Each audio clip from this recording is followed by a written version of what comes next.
See, my thoughts on the Acolyte, right? Like, I'm not super knowledgeable when it comes to Star Wars lore or like the Legends comics and stuff like that. So like, when people are talking about like how the show ruins the canon or ruins Star Wars because it does certain things, I don't understand that.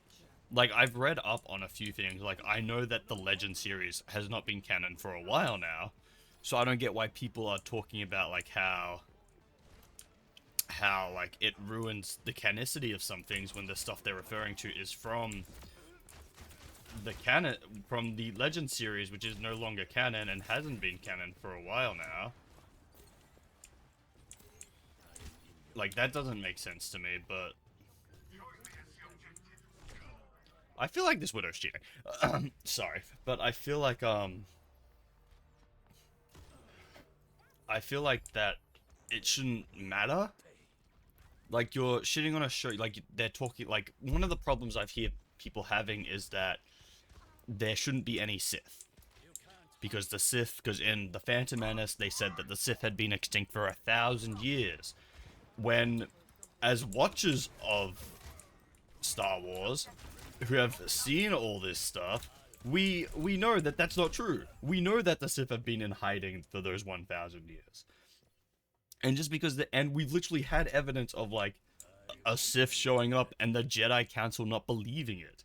Like, you had Qui-Gon, Obi-Wan, and a bunch of other people see Darth Maul. And when Qui-Gon went to the council, like, yeah, I'm pretty sure I just fought a Sith, like on Tatooine. Like, all the council's like, nah, it couldn't be a Sith. They've been extinct. Like, it must have been something else. And it's like, you're nitpicking the fact that there's a Sith here, but like, we've literally had it be in the canon story of Star Wars that we have brought up that the Sith are still around, and then them just blatantly ignore it.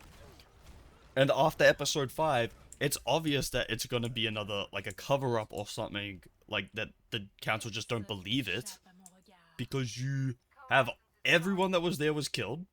I feel like everyone else is gonna get killed. Like, I don't see a situation where we come out of this and everyone's alive. Like, so I don't understand what the nitpicky true Star Wars fans are going on about.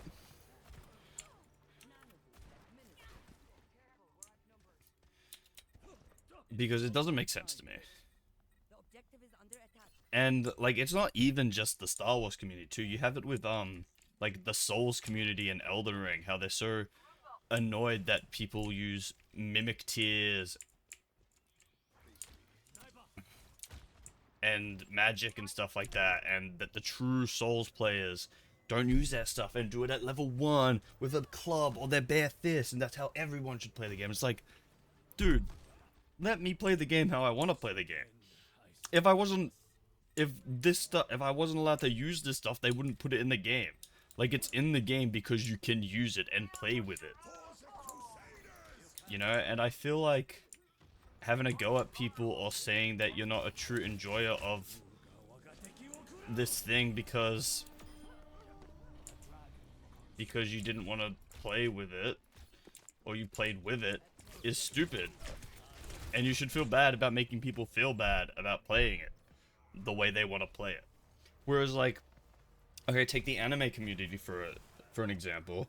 Like, that's bad, but it's not the anime community as a whole, it's individual fandoms within it.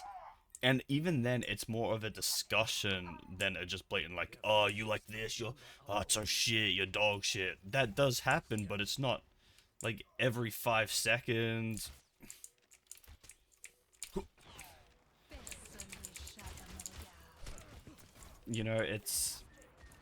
It is a bit more of a discussion.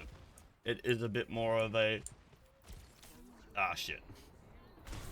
It is a bit more of a conversation, and like viewing both sides of like, oh, you like this show, why do you like this show?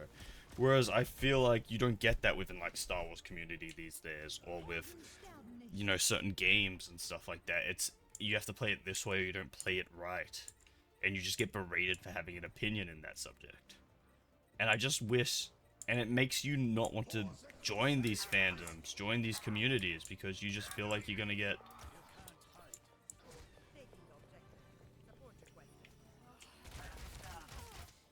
because you're just gonna get like yelled at and ostracized and just belittled for enjoying something or playing a game a certain way.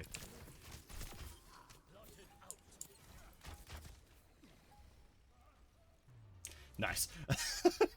But yeah, I don't know. It's like I'm enjoying the Acolyte.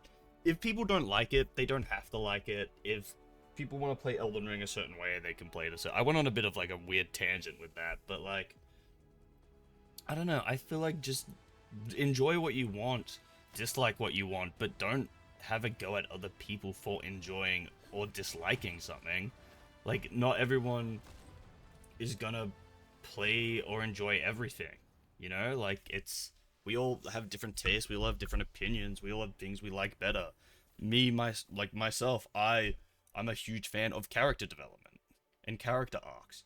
It's why I really love like the more recent God of War games because I feel like it dives deeper into Kratos and evolves him from the earlier ones. It's why I'm a big fan of Naruto because I like Naruto's growth throughout the series. I love One Piece because it builds up all the characters within the crew, not just Luffy, and in the wider world. You know, I get to see people grow from start to finish, and I feel like that's, and other people like that too. Other people don't like that. And I think we all just need to just sit down for a second and try to understand that and stop having a go at people for enjoying things or disliking things. We're not all gonna like and dislike the same things. Like, fucking back off. Fuck off. Let people do what they want, enjoy what they want. Yeah, that was a rant. You brought out a rant, me. um, but I hope my point is comes across because I feel I ramble on a bit, but like I hope it makes sense of what a little bit of what I said.